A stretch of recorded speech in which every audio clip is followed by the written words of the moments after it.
A chill cuts through the air, a name whispered on the wind, La Llorona, the weeping woman. Her sorrow echoes across cultures, a chilling lullaby that haunts the night. She walks near the water, they say, forever searching for the ones she took. Across the world the stories differ, but the chilling essence remains the same. A woman driven to unspeakable acts, forever cursed to wander. Her cries a harbinger of tragedy. Tonight we dive deep into the murky depths of this chilling legend.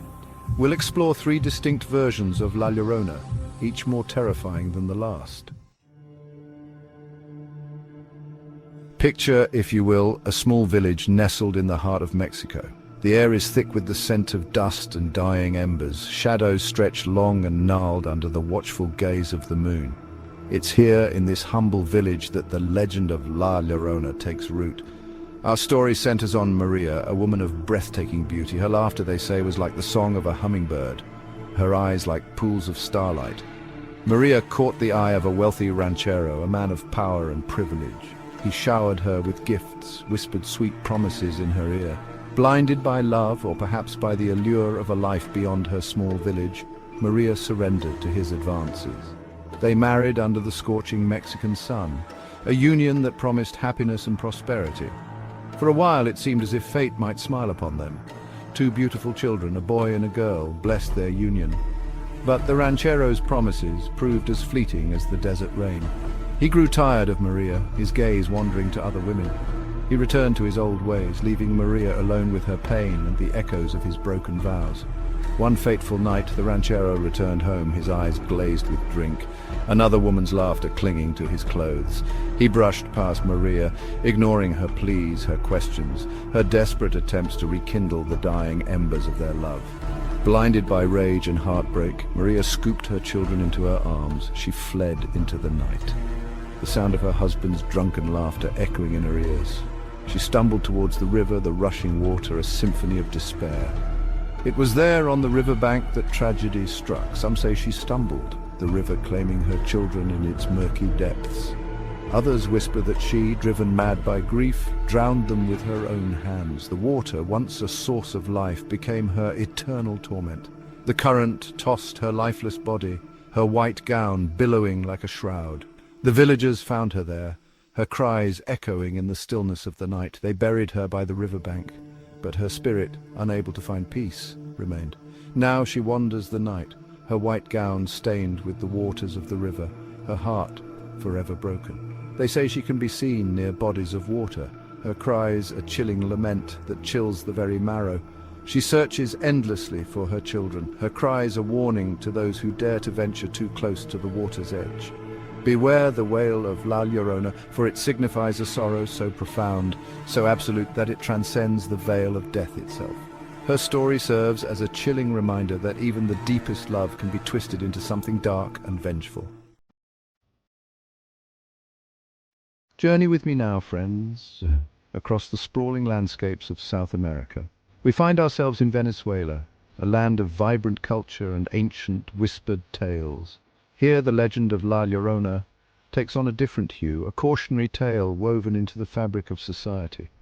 In this telling, La Llorona is not a woman driven by grief, but by a chilling vanity. She is said to have been a woman of unparalleled beauty, obsessed with her reflection, with the fleeting nature of youth and admiration.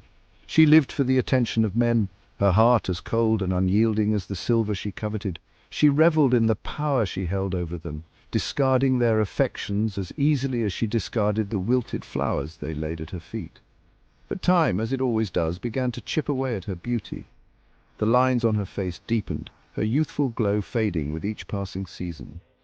The men who once flocked to her side drifted away, their eyes drawn to younger, fresher faces. Driven to desperation, she made a pact with dark forces, offering her soul in exchange for eternal youth and beauty. Her wish was granted, but as with all bargains struck with darkness, it came at a terrible price. Her beauty became a curse, a beacon that lured men to their doom. She would seduce them with her charm, her laughter echoing through the night, only to reveal her true monstrous form before leading them to their deaths. But her reign of terror was short-lived. The families of her victims, united in their grief and rage, hunted her down. They cornered her at the edge of a river, the moonlight glinting off the silver she so cherished. As she plunged into the water, desperate to escape their wrath, her beauty, her curse, abandoned her. The river spat her out, transforming her into the haggard, weeping creature she is today.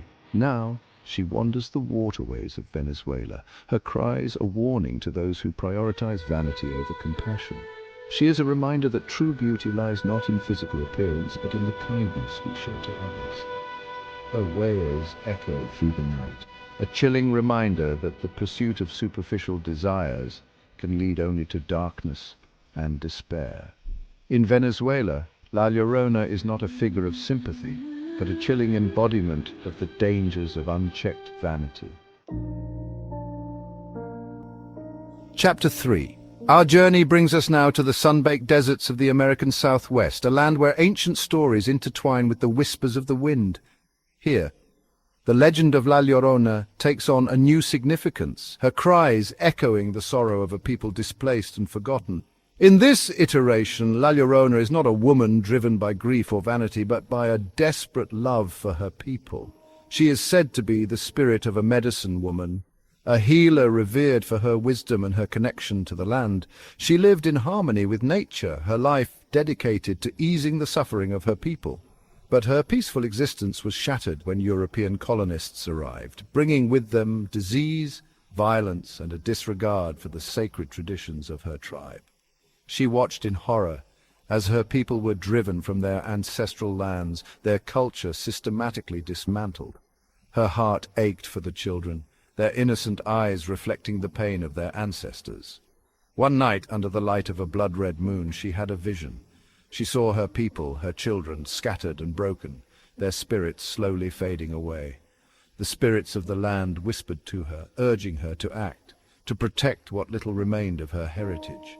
Driven by a mother's love and a warrior's spirit, she gathered the children of her tribe. She led them away from the encroaching settlements, deeper into the unforgiving embrace of the desert. She promised them safety, a chance to preserve their way of life. But the desert, as unforgiving as it is beautiful, claimed them one by one. The scorching sun beat down, the lack of water sapping their strength. Their cries for help echoed unanswered across the barren landscape. She watched in agony as her children, the future of her people, succumbed to the unforgiving elements. Her heart, already heavy with the weight of her people's suffering, shattered into a million pieces. Now she wanders the deserts of the Southwest, her cries a mournful lament for the children she failed to save. She is a reminder of the human cost of colonization, the enduring pain of a people stripped of their heritage. Her story serves as a cautionary tale, a reminder that the wounds of the past run deep and that the echoes of injustice can linger for generations. In the American Southwest, La Llorona is not just a ghost story, but a symbol of resilience, a testament to the enduring spirit of a people determined to keep their culture alive. 3 stories, 3 cultures, yet the chilling presence of La Llorona binds them together. Whether driven by grief, vanity, or the desperate love for her people, her wails continue to echo through our collective nightmares. What do you think about La Llorona? Have you had your own encounter with the weeping woman? Tell me everything in the comments below. If you enjoyed this journey into the heart of fear, be sure to hit that like button and subscribe to my channel for more explorations into the darkest corners of our world. And don't forget to hit that notification bell so you never miss a terrifying tale. Until next time, sleep tight if you dare.